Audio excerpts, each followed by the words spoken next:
হাই friends, কি খবৰ আপোনালোকৰ? আজি ভাবিছোঁ chhaygaon ভাষাত এটা ভিডিঅ' বনাওঁ, যিহেতুকে মই chhaygaonত থাকোঁ। তো বলক ইফালে আহিলে এটা চুলি বেপাৰী দেখছে না, মাই চুলি মাখান জমা কৰি থৈ দিয়ে। জমা কৰি কিনে কিবা কিবি বাতি চাতি টিং চিং মাখা ৰাখে। আজিও এটা টিং ৰাখছি। ইফালে আৰু মোৰ এখন টাৱেল চিলাই কৰিলোঁ। ৰাতি আৰু এটা আমাৰ গোটৰ মনু জন্ম আছে। তো কি ধুনীয়া মনু দেখছা না, মোৰ পিছে পিছে মই আৰু মস্ত ভাল পাওঁ না মনু। তাৰপিছত আৰু 11টামান বজাত মস্ত ভোক লাগছি। ভোক লগাৰ কাৰণে ভাবিলোঁ এটা ঘৰতে কণী লৈ আহোঁ। আহি কিনে বিলাহীও আছিল, সেনেকৈ ভাবিলোঁ কিবা এটা বানে খাওঁ স্পেচিয়েল কৰি গৰম কৰি। মায়ে বানে থৈছে যদি ন, সেই পুৱাই বানে থৈছে বাইদেউ ডিউটিক যাওঁতে। সেইকাৰণে ধামাধুম মই বঢ়িয়াকৈ এই চৌকাখনতে বনালোঁ। গেছটো আৰু শেষ হৈছে, সেইকাৰণে জলকীয়া পিঁয়াজ দি কিনে এনেকৈ কণীটো ভাঙি কিনে এনেকৈ ভাজি লৈছোঁ। এই ৰাতিপুৱাৰ ভাত আছে এনেকৈ খাব লৈছোঁ।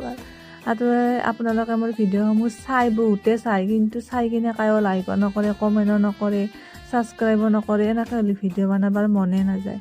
অলপমান মানুহ চালিহে মন যায় ভিডিঅ' বনাব। ইচ্ছাটো থাকিলে কি হ'ব, কায়ো নাচালে।